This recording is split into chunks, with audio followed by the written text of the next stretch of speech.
Okay,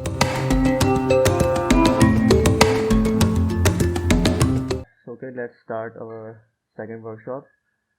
My name is Irishwar Ali. I am one of the Google Developer Student Club core member in Sussex University of Engineering and Technology.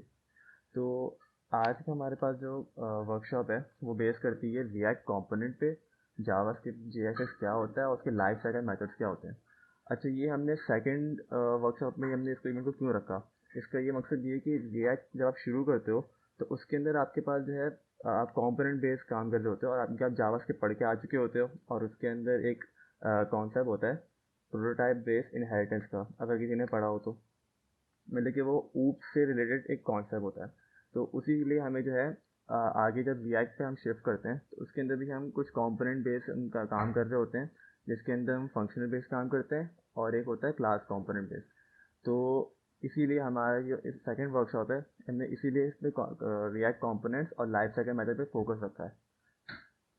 तो चले अब आगे बढ़ते हैं। अच्छा, हमने लास्ट टाइम जो है फाइल क्रिएट करी थी, लास्ट वर्कशॉप के अंदर हमने रिएक्ट शुरू कर दी थी। हमने रिएक्ट प्रोजेक्ट क्रिएट कर दिया था, क्रिएट रिएक्ट ऐप के नाम से, और हमने यार्न पैकेज मैनेजर के थ्रू हमने उसको रन कर लिया था। सही है। अब वो अब ये सारी फाइल्स कुछ ऐसी थी जो आपके पास प्रोजेक्ट के साथ क्रिएट हुई थी। जैसे कि हमारे पास, अगर आप यहाँ पे देख रहे हो, स्क्रीन विजिबल हो रही है मेरी? यस। ओके। अब स्क्रीन पे देखें, आपके पास यहाँ पे एस आर सी फोल्डर है। ये रहा S R C. S R C folder के अंदर अगर आप देखें तो हमारे पास app dot C S S है। ये हमारे पास मेन सी एस एस की फाइल है। ऐप डॉट जे एस है, जिसके अंदर हम जो हमारे पास एक तरह से एक क्या कहते हैं उसको, ओपन एक गेट है, ओपन गेट है आपकी पूरी ऐप पे एंटर होने का। मतलब कि ये आपकी मेन जावास्क्रिप्ट फाइल है और इसी के अंदर हम सारे कंपोनेंट बेस्ड काम करते हैं, वेबसाइट को तोड़ के काम करते हैं। मैं आपको इसको एक विजुअल दिखा देता हूँ। मैं अपनी स्क्रीन शेयर करता हूँ डी एस प्रोजेक्ट कोड पे।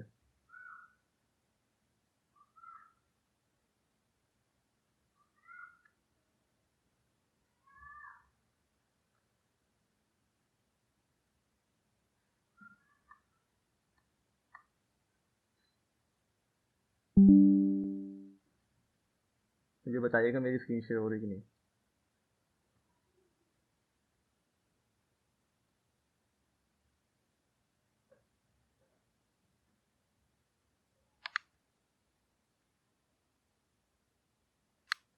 ओके,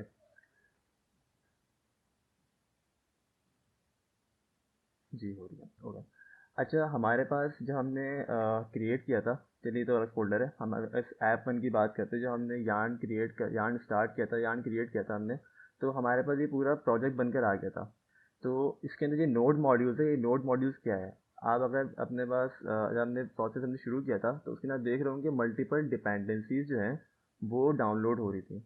वो डिपेंडेंसीज आपके पास आती हैं पैकेज डॉट जेसन के अंदर। ये हमारे पास एक तरह से वो मेटा डेटा है जिसपे आपके पास जो प्रोजेक्ट की रिक्वायरमेंट है, जिसके ऊपर आपका सारे वो पैकेजेस या लाइब्रेरी जिस पे आपकी पूरा प्रोजेक्ट डिपेंड करता है, वो सारी यहाँ पे आती हैं। जैसे कि आपके पास डिपेंडेंसीज आ गई है, आपके पास जेस्ट एक टेस्टिंग टूल है, रिएक्ट और रिएक्ट डॉम, और इस तरह से काफ़ी चीज़ें आती हैं। तो इसी के ऊपर, इसी के बेस पे आपके पास सारे नोड मॉड्यूल्स बनते हैं। मतलब कि आपने जो जो पैकेजेस इंस्टॉल किए हुए होते हैं वो सारे इस नोड मॉड्यूल के अंदर सारे लिस्ट होके आ चुके होते हैं। अब हमारे पास एक फ़ोल्डर आता है पब्लिक का। पब्लिक के अंदर हम देखें तो ये फैब्रिकॉन डॉट आइको, मतलब कि हम जब प्रोजेक्ट स्टार्ट करते हैं तो ये तरह आइकन वाइकन ये सब है। हमारी जो main H T M L file है ना, वो है आपके पास index dot H T M L. अब index dot H T M L अगर आप देखें, स्क्रीन विजिबल हो रही है? Okay. Index dot H T M L आप देखें तो ये एक खाली सा टेम्पलेट है, कुछ भी नहीं है। अब इसके अंदर जो है, आप अगर यहाँ पे नोटिस करें, मैं सर इसको स्क्रीन जूम कर देता हूँ, और ये आप अगर नोटिस करें, ये हमारे पास एक डिव है। अच्छा, उसके जो अपनी एक हायरार्की होती है ना कि आपके पास पूरी बॉडी होती है, एचटीएमएल होती है, एचटीएमएल टैग के अंदर बॉडी, उसके हेड और होते हैं। अब बॉडी के अंदर हम सारे अपनी एचटीएमएल लिख रहे होते हैं। अब हमारे पास यहाँ पे कुछ भी नहीं है, ये एक खाली एचटीएमएल फाइल टेम्पलेट है और ये हमारे पास एक डिव है रूट। ये इसी डिव के अंदर आपका रिएक्ट क्या करता है, आपने जो भी कंपोनेंट अलग अलग तोड़ तोड़ के बनाए हुए होते हैं आप उसको जेएस के अंदर डालते हो, और रिएक्ट उसको पार्स करके इसके अंदर इंजेक्ट करता है, इस इंडेक्स डॉट एचटीएमएल फाइल के अंदर इंजेक्ट करता है, विच इज डिफ रूट। इस रूट डिफ के अंदर सारे आपके पास जो भी पूरी पूरी एप्लीकेशन जो है वो यहाँ पे पास हो जाती है। छोटा बाहर हूँ।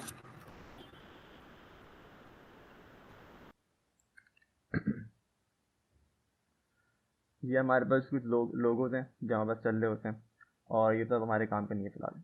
तो अगर हम एस आर सी फोल्डर में जाएं, जैसे मैंने बताया था app dot C S S, यहाँ आपकी बाय डिफ़ॉल्ट जो सी एस एस आपके पास चल रही होती है, मैं आपको दिखा भी देता रन करके। हमने किया था सीडी एडमिन यहाँ स्टार्ट।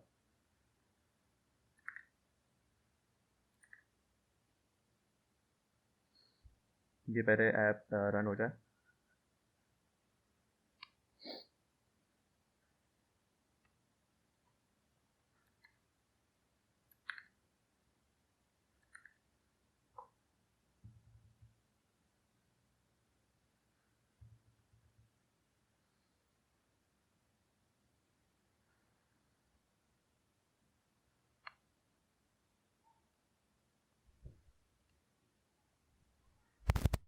ये जो हमारे पास एक बाय डिफ़ॉल्ट का व्यू आ रहा होता है, इसके अंदर आप देखें ये लोगो होते हैं हमारे पास, और यही लोगो जो है हमारे पास इसके अंदर मौजूद है एस आर सी फाइल के अंदर, पब्लिक फाइल के अंदर हमने ये वाले ये लोगोस।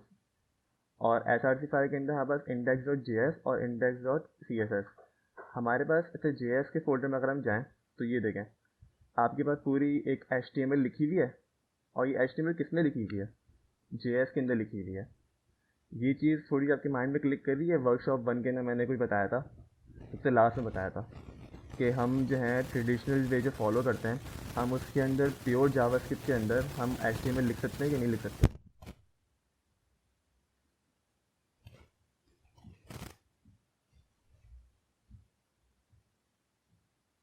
एनीवन?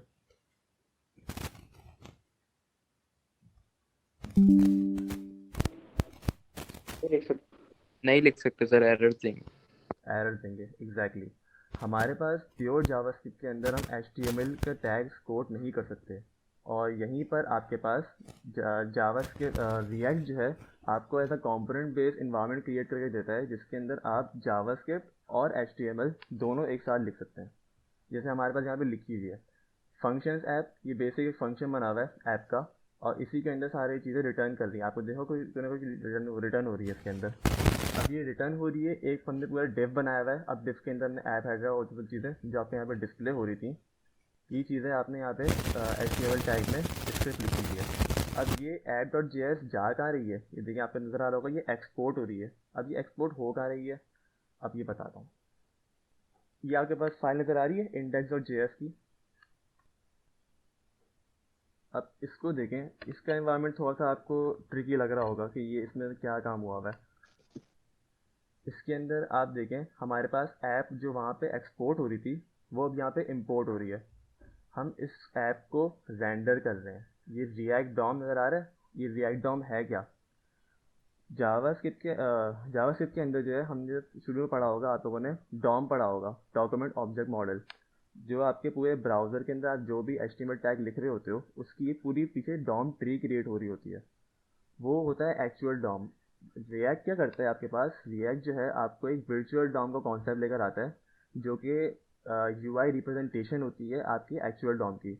मीन्स आपका जो एक्चुअल डॉम है वो उसको आप इंजेक्ट नहीं कर रहे होते, आप डायरेक्टली उस एक्चुअल डॉम को इंजेक्ट नहीं करते हो, आप वर्चुअल डॉम क्रिएट करते हो और उसी के अंदर खेल रहे हो। तो जब आपके पास सारे कंपोनेंट्स हो जाएं, सारी चीज़ें एरर्स फाड़ी हैं, फिर उसके बाद जाके वो एक्चुअल डॉम को हिट करता है। तो अभी हम क्या कर रहे हैं, हम जो रिएक्ट डॉम पे चला रहे हैं, ये एक वर्चुअल डॉम है जो रिएक्ट आपको एक एनवायरनमेंट प्रोवाइड कर रहा है। इसके अंदर आप ये देखें ग्रीन से आपके टैग्स बनाए हुए हैं, ये HTML टैग्स नहीं है, ये कंपोनेंट्स हैं। ये जावास्क्रिप्ट रिएक्ट के अंदर जो है ये कंपोनेंट बेस्ड काम हो रहा है। हमने जो यहाँ पे app.js की फाइल बनाई थी, ये हमने एक कंपोनेंट क्रिएट किया हुआ है, एक फंक्शन कंपोनेंट क्रिएट किया हुआ है, और इसको हमने किया हुआ है एक्सपोर्ट, और हमने index.js के अंदर किया हुआ है इसको इम्पोर्ट। आपकी पूरी एप्लीकेशन जो है वो यहाँ पे आ गई। और इसने अगर आप यहाँ पे नोट करें, मैंने आपको रूट दिखाया था है ना।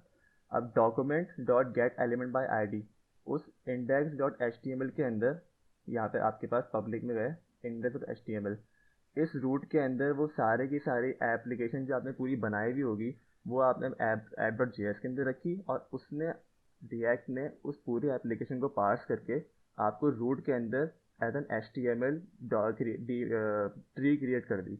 तो वो चीज़ यहाँ पे आ जाएगी। ये इसका पूरा एक वर्क फ्लो है जिस इसके ऊपर पूरी रिएक्ट आपकी चल रही होती है। इसमें कोई कन्फ्यूजन?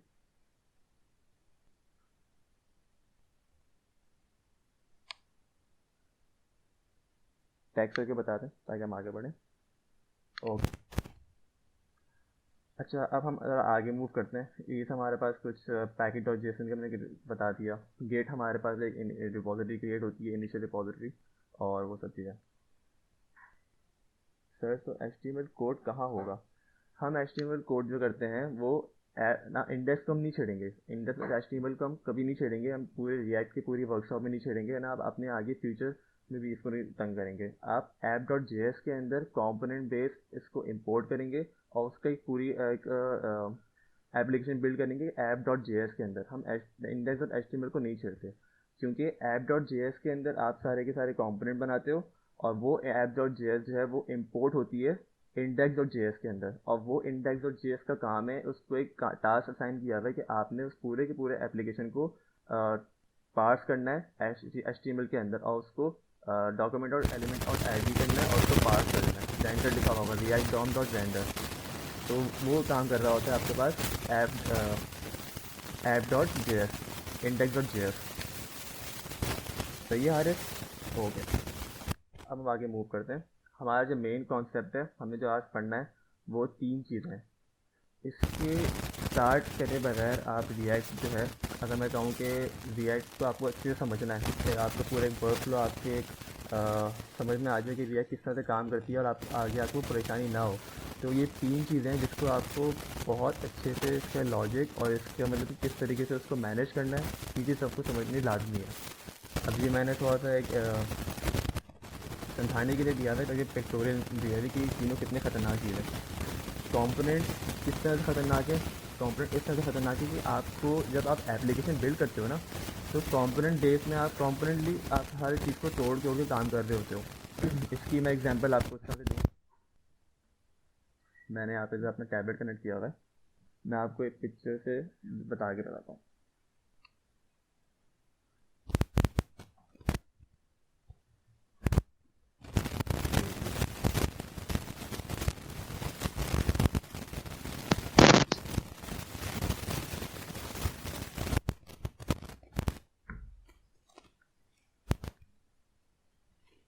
सही है।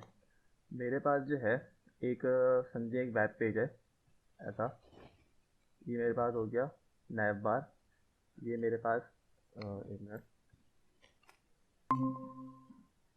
नैव बार या ये मेरी स्क्रीन शेयर हो रही है? नैव, जी सर, ओके हो रही है। Okay okay. मेरे पास समझें ये हमारे पास एक कंटेंट का पेज है, और ये हमारे पास एक नीचे आ गया फुटर।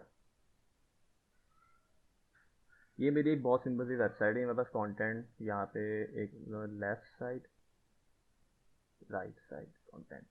अच्छा, अब मुझे इसको ब्रेक करना है। मैं अगर इसको जूम आउट कर देता हूँ ताकि आप लोगों को सही समझ में आ जाए। ओके, ये मेरे पास एक वेबसाइट है। अब मैं इसको कंपोनेंट बेस किस तरह से तोड़ सकता हूँ? मैं इसको कंपोनेंट बेस इस तरह तोड़ सकता हूँ कि एक हो गया मेरे पास ये एक कंपोनेंट नैव बार कंपोनेंट, एक हो गया मेरे पास फुटर कंपोनेंट, एक हो गया मेरे पास कंटेंट का कंपोनेंट, और ये एक ओवरऑल कंपोनेंट जो है इसके अंदर लाई करेगा। एक कंटेनर होता है ना, हम जब आपने पहले वेबसाइट पे किस पे काम किया हो फ्रंट एंड पे, तो आप एक कंटेनर के अंदर सारे काम कर रहे होते हो। उस कंटेनर मेन कंटेनर एक बॉडी होती है, तो इस तरीके से ये बॉडी कंटेनर है और इसके अंदर ये मल्टीपल चंक्स में कंटेनर है। अच्छा, ये तो मैंने आपको एक बेसिक सा एक लेआउट दे दिया। अब इसको और तरीके से भी आप तोड़ सकते हो, जैसे कि मैंने कंटेंट को अलग तोड़ा हुआ है, ये रहा। अब मैं इसके अंदर मल्टीपल और छोटी छोटी चीज़ें भी तोड़ सकता हूँ। मैंने यहाँ पे आपके पास लेफ़्ट साइड और राइट साइड दिया हुआ है। मैं चाहूँ तो मैं इसको भी एक अलग कंपोनेंट दे सकता हूँ। कंपोनेंट को जितना आप तोड़ोगे वो आपके लिए, वो आपके ऊपर है, आप किस तरीके से, आप कौन से कोडिंग स्टाइल को अप्रोच करते हो। और इसका मेन फ़ायदा ही यही था कि आपने कंपोनेंट अलग अलग तोड़ कर रख दिए, तो ये जब भी आपके पास कोई कॉम्प्लेक्स वेबसाइट आप बनाने जाते हो, कॉम्प्लेक्स वेब एप्लीकेशन बनाने जाते हो, तो एरर्स लाजमी बातें आते हैं। तो वो किस कंपोनेंट में असर हो रहे हैं, किस कहाँ असर हो रहे हैं, वो आपको पता चल जाता है।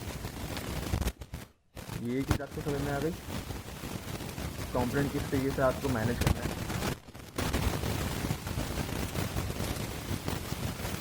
मैं तो मैं तो चैट देख रहा हूँ, तो इससे मुझे आप बताते रहिए। माइक इशू, तो मेरी आवाज़ होगी, मसला कर रही है।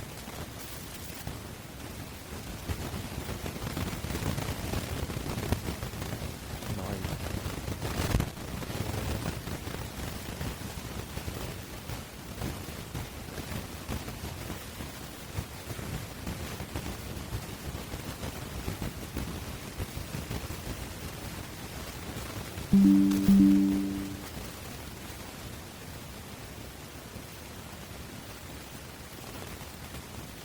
जोहेर आप यहाँ पे हैं?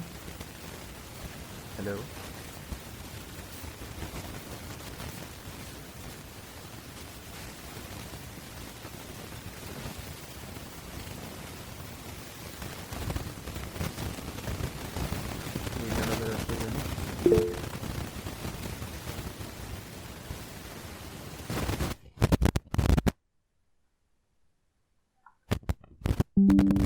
नॉइज आ रही है।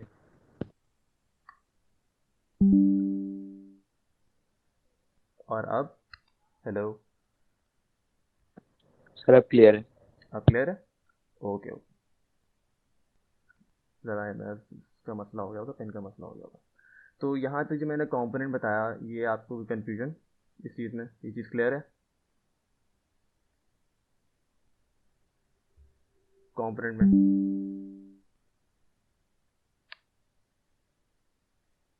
Yes sir. ओके।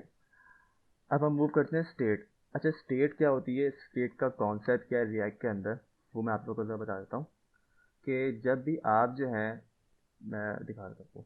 अच्छा, जब भी आप कोई इंफॉर्मेशन, क्योंकि आप वेबसाइट क्रिएट कर रहे होते हैं, आपके पास मल्टीपल डेटा आपके पास फैच हो रहा होता है, गेट हो रहा होता है, और उसके अंदर मैनिपुलेशन हो रही होती है। तो उस चीज़ को आप एज अ जनरलाइज जगह पे आप तो स्टोर करते हैं। तो इस चीज़ का कॉन्सेप्ट आता है स्टेट का यहाँ पे। स्टेट इस तरह से होता है कि आपके पास स्टेट उस प्रॉपर्टी को रखता है जो कि डायनेमिक हो, मतलब कि ऐसा डेटा जो बार बार चेंज हो रहा हो, जो हर किसी चीज़ पे कोई चेंजेबल डेटा हो। जैसे कि मेरे पास जो है, अगर मैं एक काउंटर एप्लीकेशन की बात करूं, जो कि मैं आपको आगे बताऊंगा किस तरह से बनेगी, उसके अंदर काउंटर एप्लीकेशन के अंदर मेरे पास जो चेंजेबल डेटा है ना, वो मेरे पास होगा नंबर। क्योंकि जब मैं काउंटर डेटा के अंदर मैं प्लस करूँगा तो वो नंबर +1 हो जाएगा, और माइनस करूँगा तो -1 हो जाएगा। तो ये डेटा मेरे पास बार बार जो है वो चेंज हो रहा है, तो इसीलिए बार बार वो कंपोनेंट जो है वो री रेंडर होगा। हर दफ़ा री रेंडर होगा, उसकी वैल्यू चेंज होगी, तो ऐसा चेंजेबल वैल्यू को हम रखते हैं एज अ स्टेट के अंदर। अच्छा, जो मैंने इसको स्टेट को इस डायग्राम के अंदर क्यों डाला है, ये भी आपको समझा देता हूँ मैं। स्टेट को मैं इस डायग्राम में इसलिए डाला है कि ये तो अब मैं बात कर रहा हूँ किसी एक काउंटर एप्लीकेशन की ना। तो काउंटर एप्लीकेशन के अंदर बहुत छोटी सी वेबसाइट है, कुछ भी नहीं है एप्लीकेशन, आपने बस दो बटन लगा दिए, एक आपने H3 का टैग लगा दिया, जो कि आपके अंदर आपके पास नंबर चेंज हो रहे हैं। जब आप जाते किसी कॉम्प्लेक्स एप्लीकेशन पे जाते हैं, जैसे कि आपके पास फेसबुक हो गई, फेसबुक भी एक वेब एप्लीकेशन है ना, उसके अंदर आपके पास चैट सिस्टम भी अलग चल रहा होता है, नोटिफिकेशन अलग चल रहा होता है, फिर आपके पास ऑथेंटिकेशन अलग चल रही होती है। तो वो अलग अलग स्टेट मैनेजमेंट हुई हुई होती है, और वो ज़ाहिर बताओ कितनी बड़ी एप्लीकेशन है, और इसके अंदर हमने कितने ज़्यादा कंपोनेंट यूज़ किए हुए होंगे। मुझे जहाँ तक याद है, फेसबुक के अंदर एटलीस्ट 50 to 55,000 कंपोनेंट्स करंटली पूरी वेबसाइट में है। 50 to 55,000 कंपोनेंट्स। तो इतने बड़े, इतने लार्ज कंपोनेंट के अंदर आप डेटा ट्रांसफ़र कर रहे हो मल्टीपल कंपोनेंट्स के अंदर, तो उसकी मैनेजमेंट, स्टेट मैनेजमेंट करना भी एक आर्ट है। तो ये चीज़ जो है, जब बड़ी एप्लीकेशन में आते हो तो ये चीज़ आपके पास एक ख़तरनाक बन जाती है। अच्छा, अब मैं बात करूँ, स्क्रीन शेयर नहीं हो रही, स्क्रीन शेयर नहीं हो रही मेरी?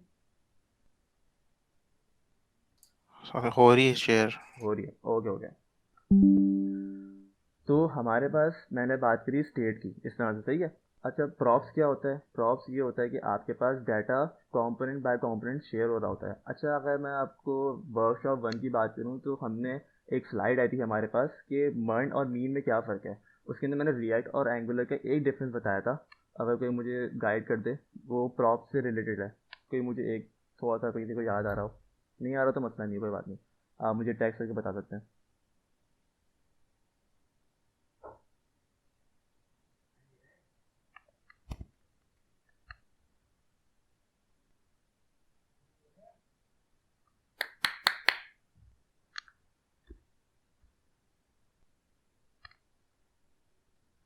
किसी को याद नहीं है, चलो कोई बात नहीं। अच्छा, प्रॉप्स का मैंने बताया था मर्न और मीन के अंदर रिएक्ट और एंगुलर का डिफरेंस। वो एक डिफरेंस ये था कि उसका जो डेटा बाइंडिंग होती है ना, हाँ अली रज़ा ने बताया अभी कि इसकी जो डेटा बाइंडिंग होती है रिएक्ट के अंदर यूनी डायरेक्शन होती है, मीन्स टॉप टू बॉटम। मतलब कि अगर आपके पास एक ट्री बना हुआ है इस तरह से, आपके पास एक ट्री बना हुआ है,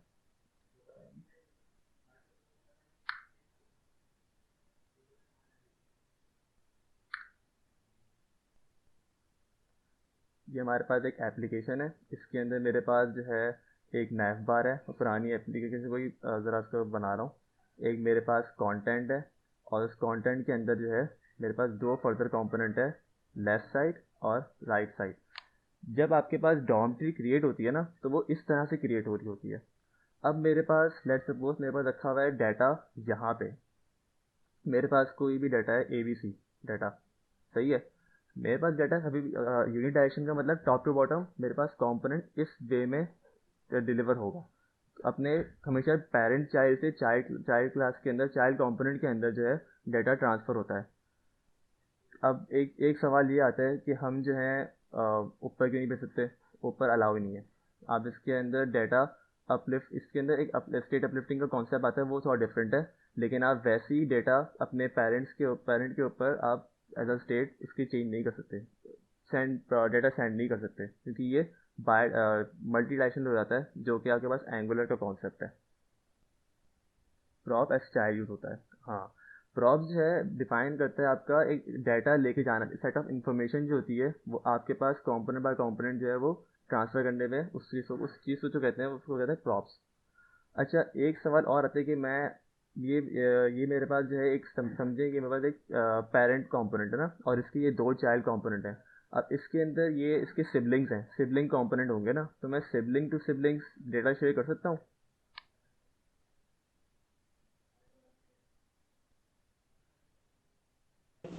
यस सर, कर सकते हैं। कर सकते हैं। ये कौन बोल रहा है? आपका नाम? अली रिजवी। नहीं अली, इसमें रिएक्ट के अंदर हम ये काम नहीं कर सकते। वो उसामा इसलिए, सर। उसामा, ओके, उसामा, हम इसके अंदर ये काम नहीं कर सकते। ये कॉन्सेप्ट आपके पास आता है, ये आता है व्यू के अंदर। व्यू के अंदर आप ये काम कर सकते हैं, आप ऊपर से टॉप टू बॉटम भी आप डेटा सेंड कर सकते हो, नीचे से ऊपर भी डेटा सेंड कर सकते हो, और सिबलिंग टू सिबलिंग भी डेटा शेयर कर सकते हो। उसके अंदर अलाउ है, इसके अंदर अलाउ नहीं है। रिएक्ट आपको ये चीज़ अलाउ नहीं करता। तो इसीलिए आपको जो है स्टेट मैनेजमेंट जो है, इसलिए आपको ज़्यादा चीज़ करनी पड़ती है, क्योंकि आपकी जो डेटा जहाँ रखा हुआ है ना, आपको उसको डेटा नीचे पास भी करवाना होता है। तो आप आपकी एप्लीकेशन जैसी भी हो, उसके कंपोनेंट बाय कंपोनेंट देख कर ही आपको जो है स्टेट उस हिसाब से आपको मैनेज करनी पड़ती है और उसको मैनिपुलेट करनी पड़ती है। यहाँ पे किसी को कन्फ्यूजन? रिडक्स के थ्रू तो कर सकते हैं, हाँ रिडक्स का कॉन्सेप्ट आगे आएगा। अभी मैं बताऊंगा तो काफ़ी लोग कंफ्यूज हो जाएंगे, तो इसके बारे में हम आगे बात करेंगे। ये असल में जो है आपके स्टेट को ग्लोबलाइज कर देती है। सबसे आसान काम होता है रिडक्स, आपके पूरे स्टेट को ग्लोबलाइज कर देती है। अभी हम इस पर डिटेल में नहीं जाएंगे, क्योंकि हमारे पास अभी एक काउंटर एप्लीकेशन बनाना बाकी है, जो कि आपको इस कंपोनेंट और स्टेट का कॉन्सेप्ट और ज़्यादा क्लियर करेगा। तो अब हम जंप करते हैं ज़रा अपने हैंड्स ऑन पे। हमारा कितना टाइम बचा है अभी? आधा घंटा, ओके, ज़्यादा टाइम नहीं लेगा ये। अच्छा, मेरी स्क्रीन शेयर हो रही है तो मुझे बताइएगा VS कोड की।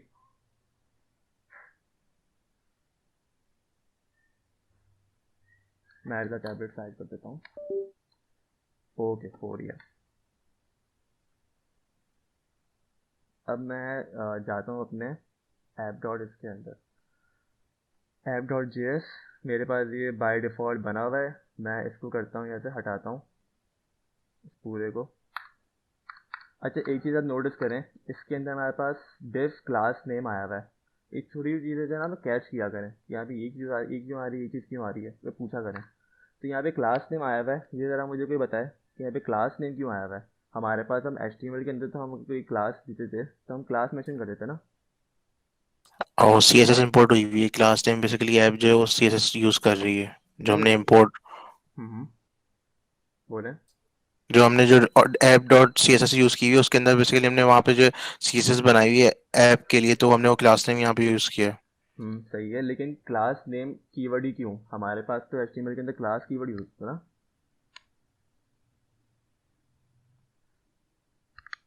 इसका मैं बताता हूँ। अच्छा मुझे, सर क्योंकि रिएक्ट के अंदर ना क्लास वैसे ही रिजर्व्ड कीवर्ड है, इसलिए हमें क्लास नेम यूज करना पड़ता है। सही कहा दानियल ने, बिल्कुल सही कहा। क्लास कीवर्ड जो है हमारे पास ऑलरेडी रिजर्व्ड होता है, क्योंकि वो आपके पास वो JS का रिजर्व कीवर्ड है। जी, जेएस का रिजर्व कीवर्ड है ये। तो इसलिए रिएक्ट वालों ने क्लास नेम रखा है। अच्छा, अब मैंने इसको ज़रा क्लियर कर दिया है, मेरे पास यार्न चल रहा है, मेरे पास सब चीज़ यहाँ पे क्लियर हो गई है, मैंने यहाँ से हटा दिया है। ओके, अब हम जाते हैं अपनी ज़रा एप्लीकेशन पे। अभी मेरे पास जो है वो फंक्शन है, ये फंक्शनल बेस्ड काम हुआ हुआ है।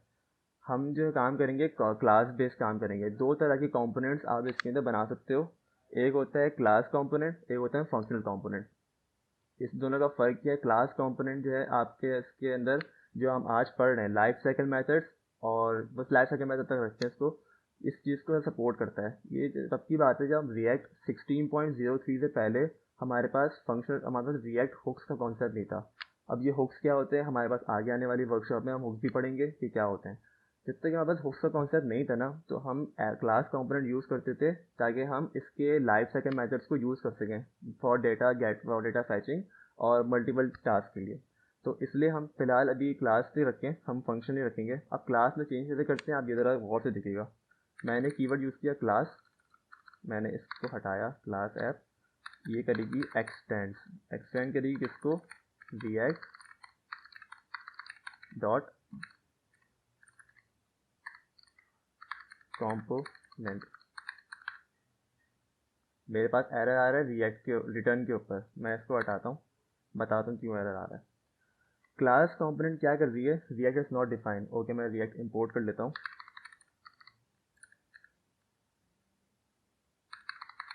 इंपोर्ट रिएक्ट फ्रॉम रिएक्ट, मेरे पास एरर चला गया। ओके, मैंने बस रिएक्ट यहाँ पे इंपोर्ट कर ली ऐप डॉट जे एस के अंदर। मेरे पास एक क्लास बन के आ गई, ये मेरे पास एक क्लास कंपोनेंट है। अच्छी अप्रोच क्या है हुक्स। अच्छा, ये सारे सवाल जो है ना, ये आप ज़रा एंड में रखिए, क्योंकि हमारे पास काफ़ी कोडिंग बाकी है और हमें लाइफ साइकिल मेथड भी आज कंप्लीट करना है। तो ये जो आप सवाल जो आप कर रहे हैं ना, इसको लास्ट FAQ सेशन में आप पूछ सकते हैं। अभी मैं फ़िलहाल कोडिंग पे ज़्यादा फोकस रखता हूँ, ठीक है। चलें हम इस पर आगे बढ़ते हैं। क्लास कंपोनेंट के अंदर हमारे पास रेंडर फंक्शन एक होता है, क्लास का प्री डिफाइंड फंक्शन है रेंडर। हम इस रेंडर के अंदर ही अपने आप इसको रिटर्न करवाते हैं। तो मेरे पास ये फंक्शनल कंपोनेंट था पहले, अब ये चेंज हो गया क्लास कंपोनेंट के अंदर। मेरे पास देखें यहाँ पे कोई एरर तो नहीं आ रहा, कंपाइल सक्सेसफुली। ओके, मैं यहाँ पे चेक कर लेता हूँ एक दफ़ा, मेरे पास कोई एरर नहीं आ रहा। अब देखें इसके अंदर मैं बनाता हूँ, मुझे एक एप्लीकेशन बनानी है। एप्लीकेशन इस तरह की होगी, एक मिनट, मेरे पास तो मैं करता हूँ। एप्लीकेशन इस तरह से होगी, मेरे पास यहाँ पे होगा एक टैग होगा काउंटर ऐप के नाम से, मेरे पास यहाँ पे नंबर होगा जो कि चेंज हो रहा होगा, और मेरे पास यहाँ पे होगा प्लस और माइनस का बटन जो कि इस कंपोनेंट को चेंज कर रहा होगा। मेरे पास एक छोटी सी एप्लीकेशन है, ये हम बिल्ड करने जा रहे हैं ताकि हम जो है इसके स्टेट किस तरह से मैनेज होती है और स्टेट को किस तरह से मैनिपुलेट करते हैं, हम वो चीज़ सीख सकें।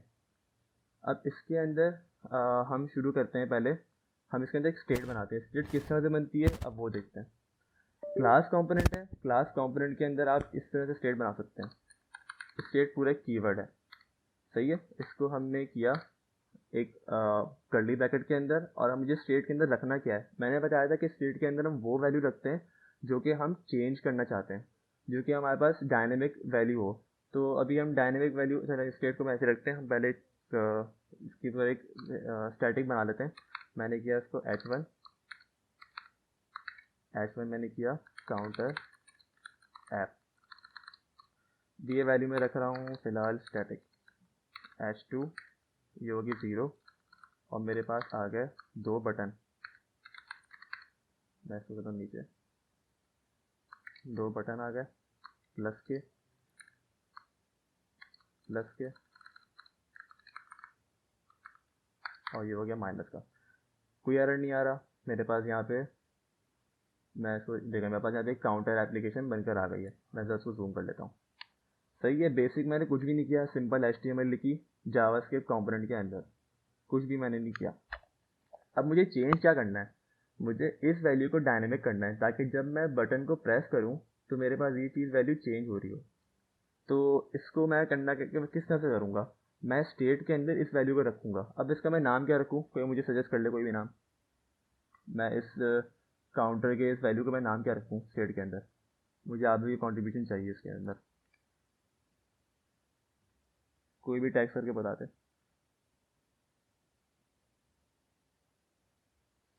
सेट काउंट,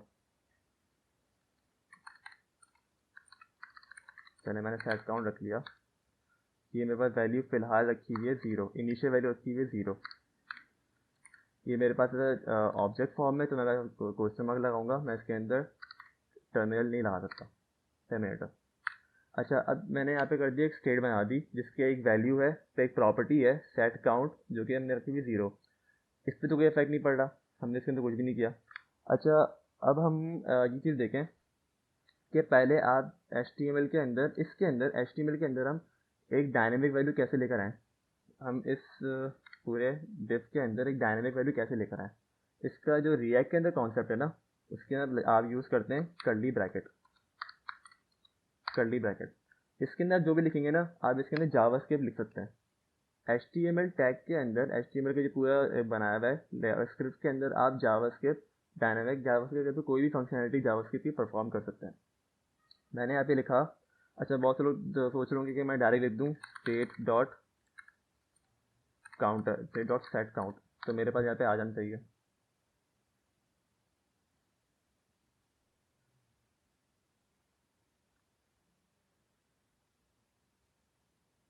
बस एरर आ रहा है सेट काउंट। अच्छा, यहाँ पे इसके एरर आ रहा है, तो यहाँ पे कॉलन आएगा state is not defined. Set count 0 तो नहीं होगा, इनिशियल वैल्यू है ना, इनिशियल वैल्यू तो हमेशा 0 होगी, तो मैंने इसको यहाँ पे फिलहाल 0 रखी है। अब मैंने यहाँ पे स्टेट और सेट काउंट डायरेक्ट इसको एक्सेस करने की कोशिश करी, ये यहाँ पे नहीं होगा। क्यों नहीं होगा, इसकी एक स्टेट वजह। से पहले कांस्टेंट नहीं आएगा क्या? नहीं नहीं नहीं स्टेट से पहले कांस्टेंट या नहीं, ये लेट? क्लास की प्रॉपर्टी है ना, ये देखा अगर बस विजिबल हो रहा होगा। स्टेट जो है वो इस फंक्शन क्लास कंपोनेंट की एक प्रॉपर्टी है, तो हम यहाँ पे वैर या पे कोई भी कॉन्स यूज़ नहीं करेंगे। दिशान ने कहा दिस कीवर्ड यूज़ होगा, एग्जैक्टली दिस कीवर्ड यूज़ होता है। आपके पास जावास्क्रिप्ट का आपने कोर कॉन्सेप्ट पढ़ा होगा ना, तो दिस रेफर करता है आपको ऑब्जेक्ट, किसी भी क्लास के ऑब्जेक्ट को रेफर करता है, क्योंकि हम जावास्क्रिप्ट के अंदर जो है ट्रेडिशनल ऊप की तरह हमें किसी क्लास का इंस्टेंट क्रिएट नहीं करना पड़ता, हम उसको एक्सेस करते हैं दिस कीवर्ड के थ्रू। तो हम यहाँ पे भी सेम काम करेंगे। हमारे पास फिलहाल हम इस क्लास के स्कोप के अंदर हैं, तो हमने इसको लिखा हुआ दिस डॉट स्टेट। इस दिस के अंदर पड़ा हुआ है स्टेट, और इस स्टेट के अंदर पड़ा हुआ है सेट डॉट काउंट। अब हम देखते हैं हमारे को यार नहीं, फिलहाल 0 है, मैं यहाँ पे इसकी वैल्यू चेंज कर दूँ 5, तो मेरे पास 5 आ जाना चाहिए, आ गया। यहाँ पे किसी को कोई कन्फ्यूजन कि हमने इसको डायनेमिक किस तरह से किया।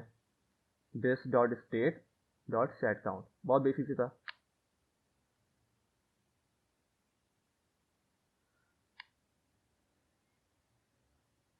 आगे बढ़ें।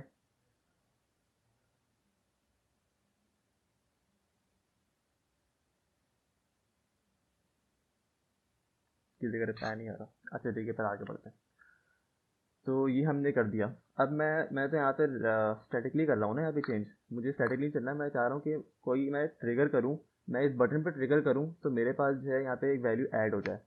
तो जावास्क्रिप्ट के अंदर जो हम पहले जावास्क्रिप्ट में करते आते थे, उसके अंदर उन्होंने एक कॉन्सेप्ट दिया था इवेंट लिसनर का, याद है किसी को? इवेंट लिसनर किस तरह के होते हैं, ऑन क्लिक, ऑन सबमिट, इस तरह के इवेंट लिसनर्स होते थे जावास्क्रिप्ट के अंदर।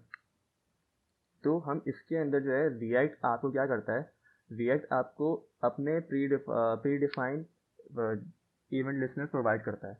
आपको यहाँ पे दिस वो एलिमेंट है वो गेट नहीं करना, उसके ऊपर कोई ऐड इवेंट लिसनर नहीं लगाना, उसके अंदर कोई फंक्शन पास नहीं करना, ये सब नहीं करना होता, क्योंकि आपको जो है जावास्क्रिप्ट रिएक्ट जो है आपको एक प्री डिफाइंड आपको दे रहा होता है इवेंट लिसनर। तो हम यहाँ पे सिर्फ सिंपल यहाँ पे करेंगे एज अ प्रॉप स्टेट की पास करेंगे ऑन क्लिक, इसकी जेएसएस एट्रीब्यूट पास करेंगे ऑन क्लिक। ऑन क्लिक के अंदर आप डालते हैं कोई फंक्शन। फिलहाल मैं इसको ये इवेंट लिसनर काम कर रहा है, मैं अगर आपको उसके एक डेमो दे देता हूँ। अच्छा, एरो फंक्शन के लिए आपको अभी पता नहीं होगा, तो मैं सिंपल फंक्शन यहाँ पे यूज़ करता हूँ, console.log, मेरे पास प्लस क्लिक, और मैं सेम काम करूँगा यहाँ पे बटन पे माइनस के लिए, माइनस क्लिक। तो ये ज़रा हम जल्दी से देख लेते हैं। Open dev tool, console, console के अंदर, अच्छा मैंने प्लस किया, मेरे पास प्लस क्लिक हो रहा है, मतलब कि मेरे पास इवेंट लिसनर काम कर रहा है। दिख रहा है सबको? मेरे पास मतलब कि इवेंट लिसनर काम कर रहा है। अच्छा, मुझे अलीज़ा ने बताया event set event dot com. अच्छा, इसका तरीका थोड़ा डिफरेंट है अली, मैं आपको तो दिखाता हूँ। ये हमारे पास एक इवेंट काम कर रहा है, हमने ये तो कर लिया। अब मैं चाह रहा हूँ कि मैं इस बटन के थ्रू मैं इस स्टेट को चेंज करूँ। मैं यहाँ पे क्या कर सकता हूँ, तो अभी वो एक बेसिक प्रोग्रामर अगर मैं बोलूँ तो मैं यहाँ पे कर सकता हूँ कि state equal to state, sorry state बोल रहा हूँ, state dot set count equal to plus equal to 1।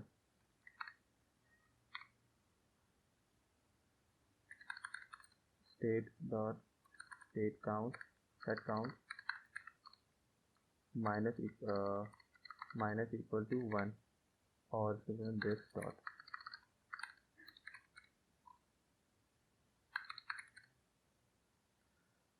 तो यहाँ पे क्या आ रहा है मेरे पास, फिलहाल मेरे पास एक वार्निंग आ रही है कि आप इसको म्यूटेट डायरेक्टली म्यूटेट नहीं कर सकते। ये एक वजह है, और दूसरी वजह, अच्छा मेरे पास कोई मैसेज आ रहे हैं, दिस डॉट सेट स्टेट। अच्छा राव, आप थोड़ा सा आगे भाग रहे हो, वैसे आप सही कह रहे हो, सही है। यहाँ पे मेरे पास जो है म्यूटेट डायरेक्टली का ऑप्शन आ रहा है। अब मैं यहाँ पे अगर प्लस करूँगा ना, बस एक एरर जनरेट हो जाएगा, बड़ा प्यारा सा, ये बड़ा सा एरर आ गया। एरर क्यों आया ये ज़रा देखो, मेरे पास लिखा हुआ है can not read property of undefined reading state, मतलब कि आप इस स्टेट को अनडिफाइंड है, ये इस दिस के अंदर नहीं है। क्यों नहीं है? क्योंकि ये फंक्शन, ये वाला फंक्शन जो है ये आपको अब कनेक्ट कर रहा है आपको मेन विंडो से। विंडो क्या होता है? ब्राउज़र ऑब्जेक्ट मॉडल बॉम जो होता है, बॉम के अंदर क्या होता है, विंडो के अंदर सारी चीज़ें लाई कर रही होती ना। तो फिलहाल ये दिस कंसिडर कर रहा है आपको उस विंडो ऑब्जेक्ट को। अब विंडो ऑब्जेक्ट के अंदर उसको सेट काउंट तो मिलेगा नहीं, क्योंकि वहाँ पड़ा हुआ ही नहीं है, हमारे पास इस क्लास में पड़ा हुआ है, तो इसको मिलेगा नहीं। इसको अनडिफाइंड दिया इसने और एरर मार दिया। अब इसका सोल्यूशन क्या है? इसका सोल्यूशन ये है कि हम इसको कर लेंगे एरो कंपोनेंट, हम इसको चेंज कर देंगे एरो फंक्शन के अंदर। एरो फंक्शन के अंदर हम इसको चेंज इसलिए कर रहे हैं, और ये इसलिए आपके पास सही चलेगा क्योंकि एरो फंक्शन जो है वो दिस कीवर्ड को सपोर्ट नहीं करता। दिस कीवर्ड एरो फंक्शन के अंदर काम नहीं करता। तो ये जो दिस, अब ये जो दिस है ये आपके पास लिंक कर रहा है इस क्लास को, तो अब इसको ये स्टेट मिल जाएगा। अब जो वार्निंग आई थी ना, अगर आपने वार्निंग गौर से नोटिस करी हो, मैं वापस वार्निंग आई हुई होगी। वार्निंग के अंदर आपके पास ये है कि आप स्टेट को डायरेक्ट म्यूटेट नहीं कर सकते। तो आपके पास एक प्रोटोकॉल सेट हुआ हुआ है, आप डायरेक्टली इस स्टेट की प्रॉपर्टी को चेंज नहीं कर सकते, क्योंकि आपके पास एक प्रोटोकॉल सेट हुआ हुआ है। तो हम उस प्रोटोकॉल के थ्रू करेंगे, विच इज़ दिस डॉट, जैसे बता रहे हैं एरो फंक्शन यूज़ होगा दिस यूज़ करने के लिए, दिस यूज़ नहीं करने के लिए। हमें दिस को इस ऑब्जेक्ट को रेफ़र करवाना है, इस क्लास को, इस क्लास के ऑब्जेक्ट को रेफ़र करवाना है। पहले क्या होता है, वो विंडो को कर रहा था, तो हमें जो है विंडो के अंदर है ही नहीं स्टेट, तो हमें करवाना है इस क्लास के अंदर। तो इसलिए हमने इसको चेंज कर दिया एरो फंक्शन के अंदर। डायरेक्ट क्यों नहीं कर सकते? ये एक प्रोटोकॉल सेट हुआ हुआ है ना, एक स्टैंडर्ड फॉलो हुआ हुआ है, तो इसके अंदर डायरेक्ट आपको अलाउ नहीं है, आप डायरेक्ट किसी भी ऐप क्लास के प्रॉपर्टी के अंदर आप इसको चेंज नहीं कर सकते। तो इसके लिए हम यहाँ पे एक काम करेंगे, हम इसको जैसे कि मुझे बताया था, किसने बताया था मुझे, राव ने बताया था। राव ने बताया this dot set state, exactly हम यहाँ पे करेंगे दिस डॉट सेट स्टेट। मेरे पास एक रिएक्ट कंपोनेंट का मेथड आ रहा है, ये आपके पास करता है एक ऑब्जेक्ट, क्योंकि ये स्टेट जो है रेफर कर रहा है इस स्टेट को। इसके अंदर मेरे पास वैल्यू क्या है, सेट काउंट। तो मैं करूँगा इसको set count equal to colon, क्योंकि मेरे पास एक ऑब्जेक्ट है, this dot state dot set count plus 1। Same काम मैं करूँगा इसके अंदर, आपके पास किया है ओके, मैंने गलत किया, दिस डॉट सेट स्टेट -1। अब ज़रा इसको रन करके देखते हैं मेरे पास क्या चल रहा है।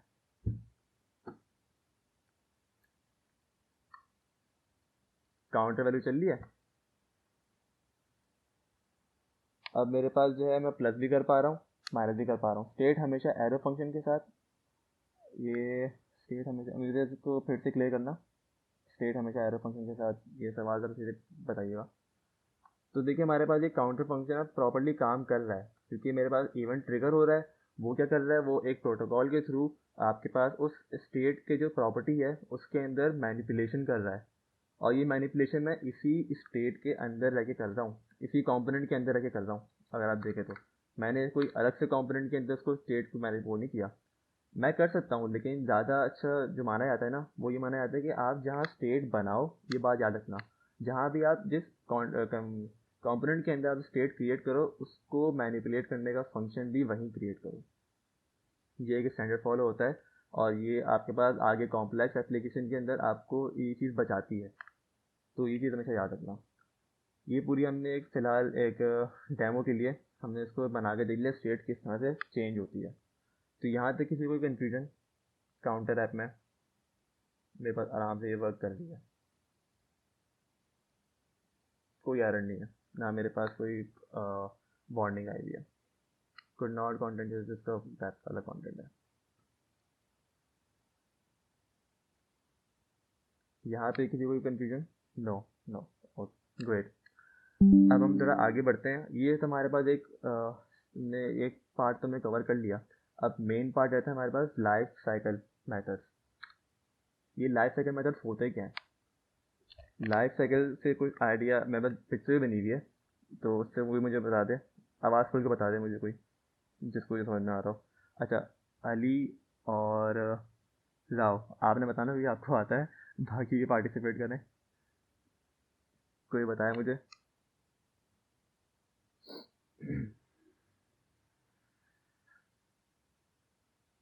एनीवन, कुछ भी आइडिया आ रहा हो? सर सबसे पहले ये जो इनिशियलाइज का ऑप्शन शो हो रहा है, वो शो कर रहा है कि हमारे जो वेरिएबल्स हैं, जितनी भी स्टेट है, वो पहले हमारी इनिशियलाइज होगी। उसके बाद जो माउंटिंग का वो ये है कि जो भी हमारा डेटा है वो माउंट होगा, रेंडर होगा, जो भी HTML जो डोम पे। देन अगर वो डेटा हमें कोई चेंज करना है तो वो लाइफ साइकिल में ऑपरेट के ऑपरेशन के अंदर जाएगा, और अगर कोई चीज़ हमें डिलीट करनी है तो वो अनमाउंटिंग के फेस में जाएगी। सही, डायग्राम समझ में आ रहा है। हम जो है जब भी हमारे पास एक मैंने बताया था वर्चुअल डॉम का कॉन्सेप्ट बताया था उससे स्टार्टिंग में, तो मैं वही कह रहा हूँ कि हर चीज़ जो है ना डॉट्स कनेक्ट किया करो। मैंने लास्ट वर्कशॉप के अंदर भी कुछ चीज़ बताई थी जो मैंने इस वर्कशॉप में डॉट्स कनेक्ट करे। अब मैंने वर्चुअल डॉम का कॉन्सेप्ट बताया था कि रिएक्ट जो है आपको वर्चुअल डॉम का कॉन्सेप्ट प्रोवाइड करता है, कि वो आपकी एक एक्चुअल डॉम की एक यूआई रिप्रेजेंटेशन अलग से बना के रखता है और उसके अंदर जो है वो फेजेस चल रहे होते हैं। मैं आगे की स्लाइड के अंदर मेरे पास जो है उसका पूरा एक साइकिल मौजूद है। आपने सही बताया था, जिसने बताया था मुझे, ये एक पूरी प्रॉपर डायग्राम है जिसके थ्रू आपका एक लाइफ साइकिल मतलब चल रहा होता है। मतलब कि कोई कंपोनेंट जो है वो होता है इनिशियलाइज होता है, वो माउंट होता है, और कोई अगर किसी भी स्टेट, ऐसे स्टेट हो रही थी ना यहाँ पे, ये स्टेट है, ये स्टेट यहाँ पे चेंज हो रही है, तो ये जो एक कंपोनेंट नहीं, पूरा कंपोनेंट, ये मेरे पास एक कंपोनेंट ये रहा ऐप कंपोनेंट ये पूरा री रेंडर हो रहा है, हर दफ़ा स्टेट चेंज होने पे ये री रेंडर हो रहा है। तो ये आपके पास अपडेटिंग फेज में आ जाता है। और अगर मैं इस ऐप कंपोनेंट को इस पूरी स्क्रीन से अनमाउंट कर दूं तो वो अनमाउंटिंग फेज के अंदर आ जाता है। अच्छा, अगर इसको आप गौर से देखें तो यहाँ पे हमारे पास जो है माउंटिंग, अपडेटिंग और अनमाउंटिंग। यहाँ पे हमारे माउंटिंग फेज में अगर आए तो कंस्ट्रक्टर पहले कॉल होता है, कंस्ट्रक्टर के बाद एक रेंडर प्रोसेस है। अच्छा, वर्चुअल डॉम को जो मैंने कॉन्सेप्ट बताया था वो इसलिए बताया था कि हम जो है पहले हमारे पास एक्चुअल डॉम के ऊपर वो हिट नहीं करता, हमारे पास एक रिप्रेजेंटेशन बन के आती है। सही है। तो जब भी आप कोई डेटा बाहर से लेते आते हो, कोई आपके पास सपोज करें आपके पास कोई आ गया, आपने एक ऑथेंटिकेशन का डेटा मंगवाया, आपका यूज़र ईमेल और पासवर्ड, या फिर आपने चेक करने के बाद मंगवाया, उसके बाद आपके पास वापस से वो रिक्वेस्ट हिट हुई आपके पास। तो आप वो डाटा लेकर आ रहे हो अपना, तो उस डाटा को आप रखोगे कहाँ पे? उसको आप हमेशा रखोगे React component dot mount get mount के अंदर, अगर आप क्लास कंपोनेंट यूज़ कर रहे हो। अगर आप क्लास कंपोनेंट यूज़ कर रहे हो तो आपका ज़्यादा अच्छा, ज़्यादा सेफ जो होगा ना वो कंपोनेंट गेट माउंट होगा। सेफ इस व्यू से होगा क्योंकि आपके पास अभी ये वर्चुअल डॉम है। वर्चुअल डॉम यहाँ तक कंप्लीट होने के बाद एक्चुअल डॉम को ट्रिगर करेगा और वो चेंजेस जो है वो अकर कर देगा। अगर इससे पहले तक आपने सपोज रेंडर के अंदर, ये रेंडर फंक्शन है ना आपके पास, ये रहा, अगर आपने इसके अंदर डेटा कॉल करवाया, अभी देखो रेंडर फंक्शन जो है वो वर्चुअल डॉम का पार्ट बना हुआ है, अभी वो एक्चुअल डॉम के अंदर हिट नहीं हुआ है। अगर आप रेंडर के अंदर जो है डेटा मंगवाते हो तो एक रिस्क ये होता है कि आपका डाटा ज़ाया हो सकता है अगर आपका वर्चुअल डॉम क्रैश कर जाए। आपका वर्चुअल डॉम किसी भी वजह से क्रैश कर गया, वो उसने एक्चुअल डॉम में चेंजेस नहीं करी, आपने एपीआई हिट करी थी, आपकी वो एपीआई हो गई ज़ाया, आपकी वो रिक्वेस्ट हो गई ज़ाया, आपका डाटा नहीं आया।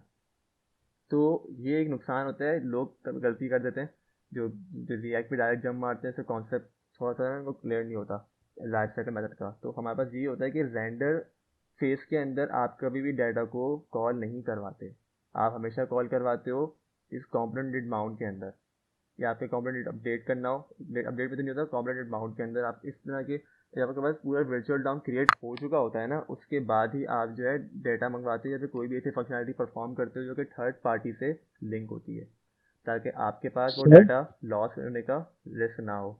जी। सर जैसे हम लोग ये वर्चुअल डॉम बेसिकली इसलिए इसमें रिएक्ट का ये है कि जैसे कि हम बार बार काम करें तो हम ये नहीं चाहेंगे कि पेज बार बार लोड हो हमारा, तो जो सिर्फ अपडेट हो रही है सिर्फ वही चीज़ अपडेट हो जाए। तो वर्चुअल डॉम इसलिए भी हेल्प करता है ना हमारी, हाँ। सिर्फ चेंजेस जो किए हैं कमिट किया है सिर्फ वो वहाँ पे चेंज हो जाए, पूरा का पूरा पेज रीलोड ना हो, इसलिए मेरे ख्याल से। वर्चुअल डॉम के अंदर जो है ना, देखो आप एक तो हम पहले करते हैं हम डायरेक्ट जो है वो डॉम पे हिट करते थे ना, तो वही नुकसान भी था।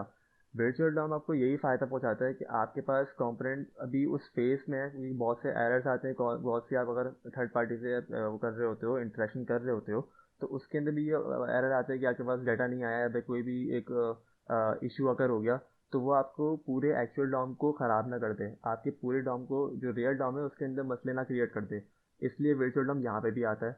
और जैसे आपने कहा कि हमारे पास किसी एक कंपोनेंट के अंदर हमने स्टेट को मैनिपुलेट किया तो वो स्टेट री रेंडर होगा, तो वो वर्चुअल डॉम भी काम आता है। हाँ, बिल्कुल सही कहा आपने। अब अगर हम यहाँ पे देखें, आपका व्यू हो रहा होगा, हमने यहाँ पे सेट स्टेट यूज़ किया था अभी, सेट स्टेट हमने यहाँ पे यूज़ किया है yes sir, yes sir. State को मैनिपुलेट करने के लिए। तो ये किस फेज़ के अंदर जा रहा है? अपडेटिंग फेज़ के अंदर जा रहा है। हमने जब एप्लीकेशन को यहाँ पे रन किया था ना, एप्लीकेशन जब फर्स्ट टाइम यहाँ पे रन हुई थी, तो मेरे पास ये पूरा कंपोनेंट जो है ये पहले गया हुआ कंस्ट्रक्टर के अंदर, कंस्ट्रक्टर कॉल हुआ, कंस्ट्रक्टर के अंदर कोई फंक्शनैलिटी मेरे पास नहीं हुई भी होगी तो कंस्ट्रक्टर खोएगा, ख़त्म। हम जाकर रेंडर के अंदर, उसने रेंडर के अंदर गया, रेंडर के अंदर उसने ये चीज़ें देखी, इसने इसको रेंडर कर दिया, इसमें कोई एरर नहीं था, कुछ नहीं था, तो उसके अंदर कुछ भी नहीं हुआ, वर्चुअल डॉम क्लियर हो गया, उसने एक कंपोनेंट माउंट कर दिया, उसने आपके पास पूरी स्क्रीन के अंदर ये पूरा कंपोनेंट विजिबल कर दिया, तो ये कंपोनेंट माउंट का फेस हो गया ख़त्म। अब जब तक जो है मैं इस फेस के अंदर मैं चेंज कर रहा हूँ, मेरे पास कोई पेज रीलोड हो रहा है, कंपोनेंट फिर से मेरे पास बन रहा है? नहीं बन रहा। वो इसलिए नहीं बन रहा क्योंकि मेरे पास एक दफ़ा कंपोनेंट डेड माउंट हो चुका है, तो वापस से जो है मेरे पास वो माउंटिंग फेज नहीं आएगा, क्योंकि माउंटिंग फेज जो है वो बहुत ही हैवी ऑपरेशन कहलाता है।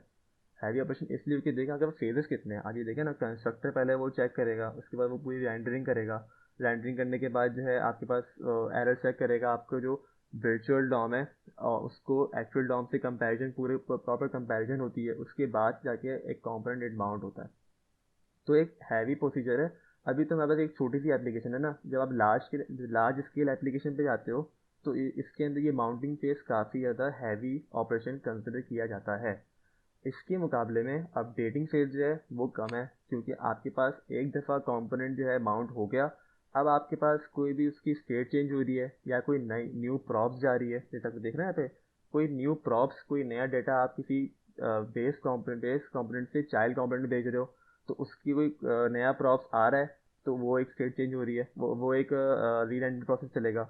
आपने एक स्टेट मैनिपुलेट करी, वो एक प्रोसेस चलेगा। और एक फोर्स अपडेट, ये आप बहुत ही रेयरली कभी आपने यूज़ किया होगा, मैंने तो कभी यूज़ नहीं किया अपने 3 साल के करियर में। तो ये है कि आपके पास अपडेटिंग फेस का चलता है, कंपोनेंट डेट अपडेट चलता है, और कंपोनेंट डेट अमाउंट के अंदर तो कुछ भी नहीं होता, आपने माउंट किया वो उसी स्क्रीन से ही उड़ गया।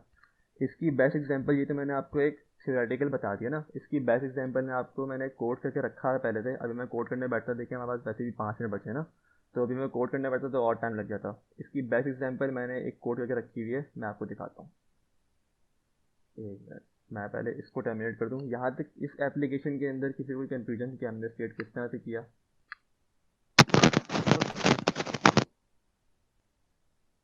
जी,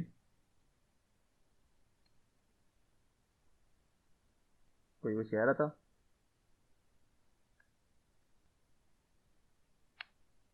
okay, no sir, okay okay. अब मैंने इस एप्लीकेशन को किया शट डाउन, इस एप्लीकेशन को मैं नहीं चला रहा, मैंने ऐसे कर दिया इसको बंद। अब मैं जाता हूँ, मैं इसको दिखा देता हूँ ना। मेरे पास ये एप्लीकेशन थी, ये लाइफ साइकिल का मैंने डेमो बना के रखा हुआ है। मैं गया CD life cycle method demo, यही नाम है ना? हाँ, नहीं, लाइफ साइकिल। अच्छा, मैं इसमें आ गया, CLS, इसको हटाओ। मैं यहाँ पे करता हूँ यान स्टार्ट। मेरे पास ये एक एप्लीकेशन बिल्ड होकर आ गई। सिंपल सी, कुछ कुछ भी नहीं किया मैंने। मैं आपको एक दफ़ा कोड दिखा देता हूँ, तो इसके बाद आपको पूरा प्रोसीजर समझाऊंगा इसमें हुआ क्या है। ये आपका पूरी की पूरी लाइफ साइकिल मेथड का आपको जो कॉन्सेप्ट है ना, वो पूरा आपको क्लियर कर देगा। मैं आ गया app.js के अंदर और मैंने एक कंपोनेंट क्रिएट किया हुआ है अलग से, लाइफ साइकिल.js। अभी तक हमने जो है स्टेट मैनिपुलेट किया था, अभी तक हमने प्रॉप्स नहीं देखे थे। प्रॉप्स किस तरह से आप सेंड करते हो, तो इसके अंदर आप प्रॉप्स भी देख लोगे, ये ज़्यादा बेनिफिट हो गया। तो अब आप यहाँ पे देखें, ऊपर का ये सब छोड़ दें, फिलहाल ये सब छोड़ दें, अब यहाँ से इस पर फोकस करें। मेरे पास जो है एक रेंडर प्रोसेस है, एक रेंडर फंक्शन है। रेंडर फंक्शन के अंदर मेरे पास एक HTML स्क्रिप्ट जो है वो रिटर्न हो रही है। बेसिक तो कुछ भी नहीं, ऐप हेडर हो गया, लोगो हो गया, जैसे कि अंदर लोगो चल रहा है अपने उसमें। मैंने यहाँ पे एक बटन डाला, इसको भी आप छोड़ दें। मैंने कितना बटन डाला, इसको क्या, टॉगल लाइफ साइकिल। मैं इस टॉगल लाइफ साइकिल को गिटहब का लिंक भी दे दीजिएगा, हाँ तो मिलेगा, टेंशन नहीं है। तो आपने बटन का एक वो बनाया हुआ टॉगल लाइफ साइकिल, ये करेगा आपका फंक्शनैलिटी बता देता हूँ मैं। ये आपके पास फेस अनमाउंट और माउंट कर रहा होगा, तो ये फेस आपके पास माउंट और अनमाउंट कर रहा होगा। और दूसरा बटन जो है वो ऐड टैग्स क्या करेगा, आपके पास इस स्टेट को चेंज कर रहा है, इस जो यहाँ पे हमने स्टेट बनाई हुई है कंटेंट के नाम से, इस कंटेंट को चेंज करेगा, मतलब कि हमारे पास कौन सा फेस चलेगा, अपडेटिंग फेस। टॉगल का जो बटन है वो माउंटिंग और अनमाउंटिंग को चलाएगा, और अपडेटिंग का जो फेस है वो कंपोनेंट अपडेट को चलाएगा। अब किस तरह से चलाएगा वो मैं आपको ज़रा दिखा देता हूँ। मेरे पास एक ये कंडीशनल रेंडरिंग है। अगर आपने टर्नरी ऑपरेटर सुना हो, आपने कभी यूज़ भी किया होगा, कि हमारे पास इस कंडीशन, इस एक्सप्रेशन से पहले जो भी हम लिखते हैं, ये एक बूलियन वैल्यू होती है, आपको ट्रू या फॉल्स रिटर्न करती है। इसकी बेस पे अगर ये ट्रू होता है तो ये चलाता है, अगर फॉल्स होता है तो ये रन करता है। इफ एल्स का शॉर्ट फॉर्म है, सिंपल सी बात है। हमने इसको जावास्क्रिप्ट के अंदर लिखना था, तो हमने इसको लगा दिया कर्ली ब्रैकेट। हमने इसको कमेंट करना था, इसको लगा दिया कर्ली ब्रैकेट। यहाँ देखिए देखो कन्फ्यूजन, छोटा सा हमने किया, 2 बटन लगाए हुए हैं, एक हमने कंडीशन लगाई हुई है। अब ये जो एक लाइफ साइकिल मेथड है ना, लाइफ साइकिल का एक कंपोनेंट है। अब मैं इसको कर रहा हूँ कंट्रोल, मेरे पास मैं डायरेक्ट शिफ्ट मारता हूँ, सही है। मैं इसको जूम आउट करूँ तो देखिए, मैंने यहाँ पे मैं क्लास कंपोनेंट की बात कर रहा था, क्लास कंपोनेंट के अंदर हमारे पास ये लाइफ साइकिल मेथड इस तरह से चलते हैं। आपके पास डायरेक्ट एक कंपोनेंट बाउंड का एक फंक्शन आपको क्लास प्रोवाइड करता है। आपने कंपोनेंट बाउंड का एक फंक्शन बना दिया, सिंपल कुछ भी नहीं किया मैंने, इसके अंदर कंसोल डॉट लॉग कर दिया भाई, अब कंपोनेंट ये वाला लाइफ साइकिल कंपोनेंट जो है वो माउंट हो गया। अब मैंने एक और बना दिया कंपोनेंट अपडेट कंपोनेंट अमाउंट, और इस तरीके से मैंने यहाँ पे कर दिया। प्रॉप्स की मैं बात करूँ, प्रॉप्स की मैंने यहाँ पे सेंड किया है कंटेंट। ये जो कंटेंट सेंड हो रहा है ना, इसको कहते हैं प्रॉप्स। ये क्या कर रहा है, ये आपका जो स्टेट है, स्टेट के अंदर जो कंटेंट है हाई, इस कंटेंट को आपके पास किसमें भेज रहा है, इस लाइफ साइकिल के कंपोनेंट से भेज रहा है। मतलब कि आपके पास जो ऐप का जो कंपोनेंट है, इसकी कोई एक डाटा, वो डाटा किस में सेंड कर रहा है, लाइफ साइकिल में सेंड कर रहा है, इस कंपोनेंट को शेयर कर रहा है। तो ये with the help of prop आपके पास आता है। प्रॉप से आपने यहाँ पे कंटेंट के नाम से भेजा, यहाँ पे डेटा आपने यहाँ पे दिस डॉट स्टेट के नाम से आपने इस कंटेंट को उठाया, आपने कंटेंट के नाम से यहाँ पे भेजा। मैं यहाँ पे गया, मैंने यहाँ पे इसको रिट्रीव कर लिया। दिस डॉट प्रॉप, दिस किसको कंसिडर करेगा, यहाँ पे क्लास को। इस क्लास के अंदर मेरे पास प्रॉप्स की वैल्यू होगी, और इसके अंदर होगा this dot props dot content. जो कॉन्टेंट मैंने यहाँ भेजा था वो मेरे पास यहाँ पे आ रहा है, क्योंकि मैंने यहाँ पे लाइफ साइकिल मेथड को कॉल किया है। ये देखें, यहाँ पे बस हाई लिखा हुआ आ रहा है। ये हाई कहाँ से आ रहा है, ये हाई मेरे पास आ रहा है लाइफ साइकिल मेथड से, इस लाइफ साइकिल के इस कंपोनेंट से आ रहा है उठ के। ये था प्रॉप की वैल्यू। यहाँ तक किसी को कंफ्यूजन, प्रॉप सबको क्लियर होगा किस तरह से हम डाटा सेंड करते हैं किसी दूसरे कंपोनेंट के अंदर।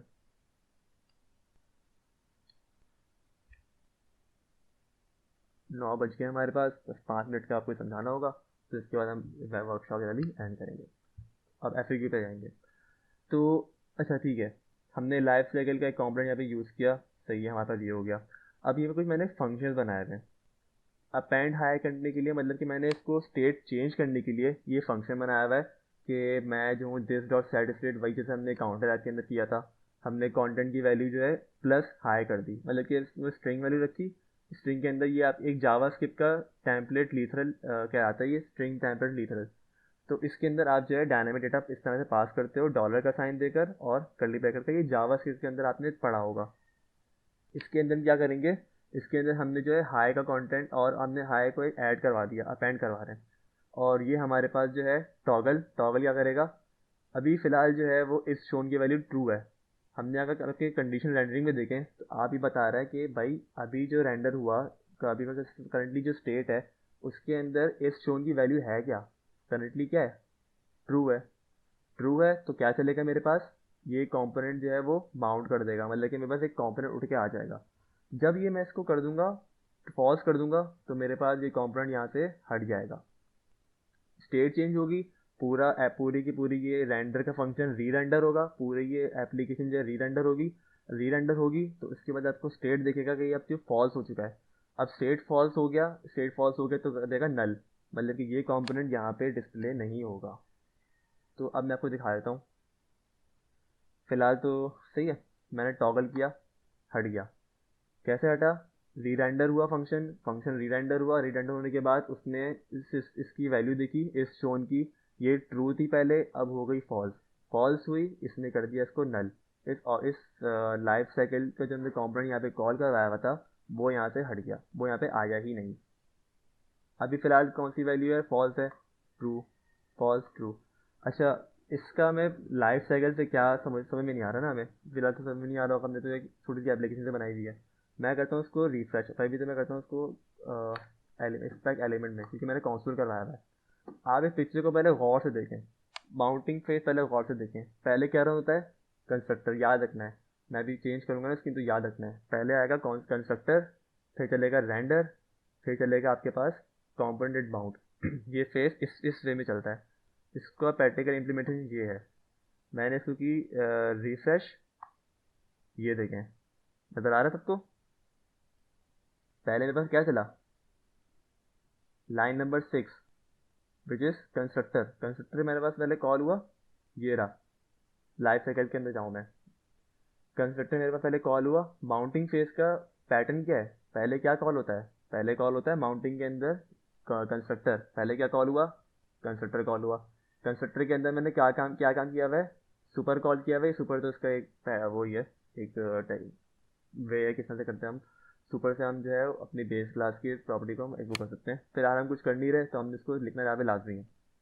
हमने कुछ भी नहीं किया, हमने किया इसको console डॉट लॉट कंस्ट्रक्टर। तो यहाँ पे मेरे पास आ गया कंस्ट्रक्टर। पहले कौन सा फेज चला हमारे पास? कंस्ट्रक्टर चल गया हमारे पास। इसके बाद क्या चला? Render. Render line number 18, JS की लाइन नंबर 18। मैं 18 पे गया, ये रहा। इस रेंडर फंक्शन, अभी रेंडर फंक्शन चलेगा। मेरे पास कंपोनेंट डिफाइन अभी हुआ नहीं है। अभी मैंने क्या कहा था? पहले आकर रेंडर फंक्शन चलेगा। अभी आपको एक वर्चुअल डॉम के उस फेस के अंदर हो। अभी आपका एक्चुअल डॉम क्रिएट नहीं हुआ है, अब उस वर्चुअल डॉम के उसके अंदर हो। तो रेंडर रन होगा पहले, तो आपका रेंडर फंक्शन चला। आपका ये रेंडर फंक्शन पहले चला, कंपोनेंट डिट बाउंड से पहले चला। इसी फेस को हम फॉलो करते हुए आ रहे हैं, इस फेस को हम फॉलो करते हुए जा रहे हैं। हमारे पास कोई एरर नहीं आया, कुछ भी नहीं हुआ। अब उसने क्या किया? उसने देख लिया भाई कि ये वर्चुअल डॉम और एक्चुअल डॉम के बीच में कोई मसले नहीं है, कोई इशू नहीं आ रहा। उसने क्या करा? उसने वो कंपोनेंट माउंट, वो पूरे के पूरे कंपोनेंट, ये लाइफ साइकिल कंपोनेंट यहाँ पे माउंट कर दिया। ये कंपोनेंट इसने यहाँ पे माउंट कर दिया। तब इसने वैसे किया कंपोनेंट माउंट। माउंटिंग फेस के अंदर कोई कंफ्यूजन? मैंने कॉन्स्टेंट करके भी दिखा दिया। No. Okay no sir. Okay 5 minute ऊपर हो गए, तो जल्दी से कराते पड़ते हैं। अच्छा, मेरे पास जो है अब कंपोनेंट माउंट हो चुका है। मैं इसको रिफ्रेश नहीं करूँगा, मैं इसके अंदर अब करूँगा, इसको अपडेट करूँगा। मैंने ऐड टेक्स्ट पे क्लिक करा। मेरे पास अब क्या चला? अब देखो, मेरे पास कंस्ट्रक्टर चला वापस? नहीं चला। अगर आप पिक्चर देखें, पिक्चर के अंदर अपडेटिंग फेस के अंदर बस रेंडर चलता है, क्योंकि तब आपके पास एक दफ़ा माउंटिंग फेस कंप्लीट हो गया, ये हैवी ऑपरेशन कंप्लीट हो गया। अब आपके पास अपडेटिंग के अंदर रेंडर फंक्शन चलेगा। रेंडर चला। रेंडरिंग किस तरह से हुई? रेंडरिंग इस तरह से हुई कि आपने उसके अंदर अपेंड करवाया, आपने डेटा अपेंड करवाया। यहाँ पे एक डेटा अपेंड हुआ, स्टेट चेंज हुई। स्टेट चेंज हुई तो क्या हुआ? आपका कंपोनेंट री रेंडर हुआ। री रेंडर हुआ तो पहले चलेगा रेंडर, फिर उसके बाद आपको दिखा देगा कंपोनेंट अपडेट चलेगा। अपडेट होने पे आपके पास जो भी आपको फंक्शनैलिटी चाहिए होती है, आप इसके अंदर लिख लेते हो। फिलहाल तो मैंने कंसोल करवाया हुआ है। रेंडरिंग फेस के अंदर कोई कंफ्यूजन? मैंने इसके अंदर फिर से करता हूँ ऐड टेक्स्ट, ये फिर से रेंडर हुआ। माउंटिंग फेस में नहीं गया, फिर से री रेंडर हुआ। ऐड करते जाता हूँ मैं, ये मेरे पास री रेंडर हो जा रहा है। इसमें कोई कंफ्यूजन? नहीं। ओके, अब जाते हैं हम अनबाउंड फेस के अंदर। अनबाउंड फेस के अंदर मैं लॉजिक क्या लगाई हुई थी कि अगर वो इज शोन है, इज शोन ट्रू है तो उसको दिखा दे, अगर ये हट है तो उसको नल कर दे। नल मतलब कि आपने इस कंपोनेंट को यहाँ से हटा रहे हो, इस कंपोनेंट यहाँ पे एग्जिस्ट कर ही नहीं रहा। हमने यहाँ पे इसको कॉल करवाया हुआ है कंपोनेंट विल अनमाउंट। तो जब वो कंपोनेंट यहाँ से हट जाएगा ना, तो ये रन करेगा आपके पास कंपोनेंट विल अनमाउंट। इस फेस के अंदर, इस फेस के अंदर आपके पास कोई और मेथड है रेंडर या फिर कंस्ट्रक्टर, कुछ भी नहीं है ना, तो यहाँ पे कुछ भी रन नहीं करेगा, ये सीधा सीधा आपको माउंट कर अनमाउंट कर देगा। मैंने यहाँ पे किया टॉगल लाइफ साइकिल, फिर आज ये विजिबल है, मुझे विजिबल हाई हाई नज़र आ रहा है। मैंने अनटॉगल करा, हट गया यहाँ से। यहाँ पे लिखा हुआ आ गया कंपोनेंट विल अनमाउंट, ये रहा कंपोनेंट विल अनमाउंट। अब जब मैं वापस से टॉगल करूँगा ना, तो मेरे पास फेस चलेगा आपका पूरा माउंटिंग का, क्योंकि अब मेरे पास जो है वो कंपोनेंट यहाँ से हट चुका है। वो कंपोनेंट हट गया, अब वो कंपोनेंट हट गया तो मुझे वापस से उसको माउंट करना पड़ेगा, तो वापस से ये फेस चलेगा। अब ये फेस भी चलेगा, माउंटिंग फेस चलेगा। ठीक है, माउंटिंग फेस चला। इसने फिर से क्या किया? इसने कंस्ट्रक्टर कॉल करा, उसके बाद देखा नहीं मिला, सब कुछ रेंडर किया, उसने नहीं मिला, कंपोनेंट डिड माउंट चला दिया। स्टेट चेंज हो चुकी है, स्टेट के अंदर मसला नहीं आया, क्योंकि मैंने यहाँ पे रिफ्रेश नहीं करा, मैंने इस कंपोनेंट को छेड़ा है। मैंने लाइफ साइकिल के कंपोनेंट को छेड़ा है, मैंने ऐप की कंपोनेंट को नहीं छेड़ा। अगर मैं ऐप की कंपोनेंट को छेड़ूंगा ना, तो मेरे पास स्टेट रिफ्रेश हो जाएगी। अगर मैं यहाँ पे इसको रिफ्रेश का बटन दबाऊँ ना, मेरी स्टेट चेंज हो गई, वापस से जो बाय डिफ़ॉल्ट थी वो उसमें आ गई, कंटेंट हाई में आ गई।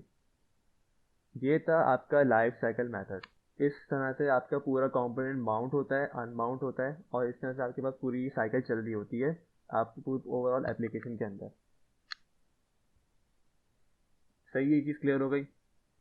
इसी का जो काउंटर जो नया आया है ना, क्योंकि आप जब यहाँ पे component extend dot react dot component करते हो ना, तो ये पूरी कंपोनेंट का जो एक क्लास है उसको एक्सटेंड कर रहा है, वो पूरी इस क्लास की फंक्शनैलिटी लेकर आ रहे हैं यहाँ पे। हम यूज़ क्या कर रहे हैं? हम सिर्फ यूज़ कर रहे हैं स्टेट, हमारे सिर्फ ज़्यादातर स्टेट यूज़ हो रहा है, तो हमें इसकी ज़रूरत ही क्या है।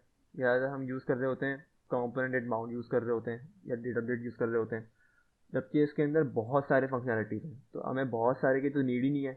तो ये कंपोनेंट मेरा भारी हो रहा है, क्लास कंपोनेंट मेरे पास हैवी कंपोनेंट बन गया है इस एक्सटेंड की वजह से, क्योंकि वो सारी फंक्शनैलिटी इस रिएक्ट डॉट कंपोनेंट से उठा के मेरे पास इस क्लास के अंदर एक्सेसिबल कर रहा है। जैसे हम बेसिक ऊप के अंदर करते थे, किसी भी इनहेरिटेंस क्लास को, बेस क्लास को हमने कॉन्क्रीट क्लास के अंदर एक्सटेंड करवाया, तो उस वजह से उसकी सारी फंक्शनैलिटी हम एक्सेस कर सकते हैं। इसके अंदर ये कंपोनेंट हो गया हैवी, इसके लिए इसका काउंटर जो लेकर आया है ना रिएक्ट वाले, वो जो मुझे पहले बताया था, राव ने बताया था या फिर अली ने बताया था, वो बताया था रिएक्ट हुक्स। हम हुक्स यूज़ करेंगे इस चीज़ को ख़त्म करने के लिए। जब हम हमारे पास हुक्स आए थे ना, तो हुक्स जो है सेम काम कर रहे होते हैं, उसके अपने एक यूज़ अब मुझे याद दिमाग में नहीं आ रहे। बहुत सारे इसके रिएक्ट से हुक्स होते हैं, 3 से 4 तो हम फिलहाल यूज़ करेंगे। यूज़ मेमो हम यूज़ करेंगे इसके ऑप्टिमाइजेशन के लिए, और इसके अंदर यूज़ स्टेट और इस तरह से हम यूज़ करते हैं, मुझे फिलहाल याद नहीं आ रहे। यूज़ स्टेट, हाँ यूज़ स्टेट हुक यूज़ करेंगे एग्जैक्टली। तो खैर, तो वो क्या करेगा आपका, आप जो है ना क्लास, आपको लाइफ साइकिल यूज़ करने के लिए आपको क्लास मेथड नहीं बनाना पड़ेगा, तब क्लास कंपोनेंट नहीं बनाना पड़ेगा, तब आप यूज़ करोगे फंक्शनल कंपोनेंट, जो कि क्लास कंपोनेंट से काफ़ी हल्का है। वो इस वजह से हल्का क्योंकि आप क्लास को एक्सटेंड नहीं कर रहे हो। यहाँ तक किसी को भी कन्फ्यूजन? हमारा आज की वर्कशॉप यहाँ पे होती है एंड। अब आते हैं एफएक्यू सेशन के ऊपर। अब आपके जो सवाल हैं आप पूछ सकते हैं। इस पूरे वर्कशॉप के अंदर आपको कोई चीज़ समझ में ना आई हो या कोई सवाल हो तो आप पूछ लें। एनीवन? Thank you sir. सब चीज़ें क्लियर हो गई? जी सर, मतलब ये वर्कशॉप है तो चीज़ें थोड़ी जल्दी जल्दी हो रही हैं, लेकिन हम फिर उस पर वर्क करेंगे, क्योंकि वैसे भी मतलब वर्कशॉप है तो समझते हैं हम अब देखिए ना, काफ़ी। मैं 1 घंटे के अंदर जो है ना, मैं पूरी कोशिश करता हूँ कि आपको बैकग्राउंड स्टोरी बता दूँ, ताकि आप बिल्कुल ही ब्लैंक ना हो कि ये नया कॉन्सेप्ट क्या आ गया। आपको बैकग्राउंड स्टोरी बताता हूँ, मैं वो डॉट्स कनेक्ट करवाना सिखाता हूँ कि आपने जो पहले पढ़ा वो आपने क्यों पढ़ा और आगे इसका क्या काम है। मैं पूरी कोशिश करता हूँ कि 1 घंटे के अंदर हम ये चीज़ कवर कर सकें। लेकिन अगर जब नहीं होती है ना, तो यही है कि आपके पास ये रिकॉर्डिंग तो जा ही रही है यूट्यूब के अंदर, तो आप वहाँ से भी एक्सेस कर सकते हैं। और जब आपको मैंने टर्मिनोलॉजी जो इसके अंदर मैंने यूज़ करी है ना, आप उसको गूगल करके फर्दर इसका कोर्स आप आगे कर सकते हैं। यस सर, इंशाल्लाह। जैसे वो टर्नरी ऑपरेटेड, टर्नरी कंडीशनल रेडमिंग का बता रहे थे, वो हर जगह इस्तेमाल हो रहा है इसमें, हर जगह होता है कि हर दफ़ा शो कुछ करना है वो करो, तो उस पे शॉर्ट फिर अब सिंटैक्स है ना, खुद। शॉर्ट सिंटैक्स है। चलें, जी। और किसी को कोई क्वेश्चन? No sir. किसी का नहीं है, तो हम यहाँ पे अपना सेशन करते हैं एंड। क्वेश्चन आया मेरे पास शायद, sir which is better, class component या फंक्शन अप्रोच? देखिए, फंक्शन अभी मैंने बताया था ना, मेरे जो मैं यूज़ कर रहा होता हूँ, आप भी जो है ज़्यादा महीना 1.5 महीना क्लास कंपोनेंट यूज़ करेंगे, उसके बाद जब आप बड़ी एप्लीकेशन पे या तो एक मीडियम साइज एप्लीकेशन पे जाने जाने लगेंगे ना, तो आप यूज़ करने लगेंगे फंक्शनल कंपोनेंट। फंक्शनल कंपोनेंट इसलिए भी यूज़ करने लगेंगे कि आपके पास इसके अंदर डिस्क की फटीग खत्म हो जाती है। अभी आप देख रहे थे कि भाई डिस्क किस स्कोप के अंदर जो है वो उसको रेफ़र कर रहा होता है। फ़िलहाल हमने डिस्क यूज़ किया क्लास के अंदर, तो वो क्लास का ऑब्जेक्ट को रेफ़र कर रहा था। हमने उसको फंक्शन के अंदर डाला, तो वो डिस्क कंसिडर नहीं कर रहा, उस क्लास को कंसिडर ही नहीं कर रहा, क्योंकि वो उसका स्कोप चेंज हो गया, उसका मतलब चेंज हो गया। क्योंकि डिस्क की जो वैल्यू होती है ना, वो बड़ी लंबी फटीग होती है। जावास्क्रिप्ट के अंदर ये अच्छे अच्छे बावले हो जाते हैं अगर उनको कॉन्सेप्ट ना पता हो तो, कि उसका स्कोप किस तरह से चेंज हो रहा होता है सिचुएशन के हिसाब से या कोड के हिसाब से। तो ये हमारे पास एक फटीग ख़त्म हो जाती है। एक तो फ़ायदा ये होता है फंक्शनल कंपोनेंट यूज़ करने का। दूसरा मैंने बताया कि आपकी कंपोनेंट लाइट वेट हो जाता है फंक्शनल की वजह से, क्योंकि जिस वजह से रिएक्ट जो है 16.03 से पहले हम जो है यूज़ करते थे क्लास कंपोनेंट में, मजबूरन यूज़ करना पड़ता था, वो वजह अब ख़त्म हो चुकी है, क्योंकि रिएक्ट ने अपना हुक्स का कॉन्सेप्ट इंट्रोड्यूस करवा दिया। तो उससे क्या हो गया, हमारे पास आधी वजह ख़त्म हो गई क्लास कंपोनेंट को यूज़ करने की। और जब भी हमारे पास कुछ डेटा बाइंडिंग होते थे ना, तो वो डेटा बाइंडिंग के कुछ इश्यूज होते थे जो हमें कंस्ट्रक्टर के थ्रू करने पड़ते थे। ये आप अगर आगे आता है कोई, मेरे पास एक एप्लीकेशन थी, मैं दिखाऊंगा, मैंने बनाई हुई एक एप्लीकेशन, उसके अंदर मुझे ना ये फेस करना पड़ा था क्लास की वजह से, तो मैंने उसको चेंज कर दिया था फंक्शनल के अंदर। तो ये वो चीज़ें होती हैं जो कि क्लास के अंदर थोड़ी सी फटीक है, क्योंकि जावास्क्रिप्ट के जो ऊप है ना वो इतना ज़्यादा अच्छा कंसिडर नहीं किया जाता, क्योंकि ये एक्चुअल ऊप नहीं होता, ये प्रोटोटाइप बेस्ड इनहेरिटेंस हो रही होती है। ये प्रोटोटाइप बेस्ड इनहेरिटेंस आप गूगल करिएगा कि ये होती क्या है, तो आपको अच्छे से क्लियर हो जाएगा। सर फंक्शन में स्टेट डिफाइन कर सकते हैं? हाँ, हुक्स के थ्रू हम कर सकते हैं, जैसे कि अली ने बताया था, हुक्स के थ्रू। अच्छा sir, which is one is better, context hook और रिडक्स? देखो ये डिपेंड करता है कि आप कौन सी एप्लीकेशन बना रहे हो। देखिए अभी मैं एक एप्लीकेशन बिल्ड कर रहा हूँ, मैं रिडक्स के तो बाद अगर आता हूँ, तो रिडक्स के अंदर जो है वो ग्लोबलाइज स्टेट होती है, और उसका एक पूरा एक मेथड होता है, पूरा एक साइकिल होता है कि आपके पास एक स्टोर क्रिएट होता है, उसके कुछ रिड्यूसर्स होते हैं, एक्शंस होते हैं, डिस्पैचर्स होते हैं, और एक रूट रिड्यूसर होता है जो सारे रिड्यूसर को कंबाइन कर रहा होता है, और फिर जाके वो स्टेट में चेंज हो रहा होता है। जबकि कॉन्टेक्स्ट जो है वो उससे हल्का प्रोसेस है, क्योंकि रिएक्ट वालों ने जो है ना, इन्होंने अपना कॉन्टेक्स्ट निकाला है context API, exactly context API निकाली है अपनी अपनी। तो उसके अंदर जो है ना कुछ चीज़ें अलग हैं, क्योंकि उसके अंदर थोड़ी कोड गंदा हो जाता है उसमें, क्योंकि आप जो है ना उसकी एक्शंस और उसके डिस्पैचर कुछ ऐसे कुछ होता है, वो चीज़ जो है ना आप अलग से नहीं बना सकते, आपको उसी कॉम्पोनेंट के अंदर बनाने पड़ते हैं। आप उसको अलग से डिस्पैच नहीं कर सकते, उसको अलग से इंपोर्ट नहीं कर सकते। तो ये ज़रा एक मसला होता है। तो लेकिन अगर आप छोटे स्केल पे बना रहे हो एप्लीकेशन, तो मैं तो कहूँगा कि भाई आप कॉन्टेक्स्ट एपीआई यूज़ करो, क्योंकि आपको पे अलग से एक आपको रिएक्ट रिडक्स इंस्टॉल करना पड़ जाएगा, अलग से पूरा पैकेज लाइब्रेरी होती है, तो वो एक थोड़ा हैवी पे रहा था ना, आपका नोड मॉड्यूल और ज़्यादा हैवी हो जाता है। तो बड़ी एप्लीकेशन के लिए आप रिडक्स यूज़ करो, और छोटे स्केल एप्लीकेशन के लिए आप यूज़ करो क्या, context API. npm versus yarn, कोई फ़र्क नहीं है, दोनों पैकेज मैनेजर हैं, कोई ऐसा खास वो नहीं है। ओके, फिर आज का सेशन ख़त्म करते हैं यहीं पर। Thank you so much for joining this session, we will meet you next time.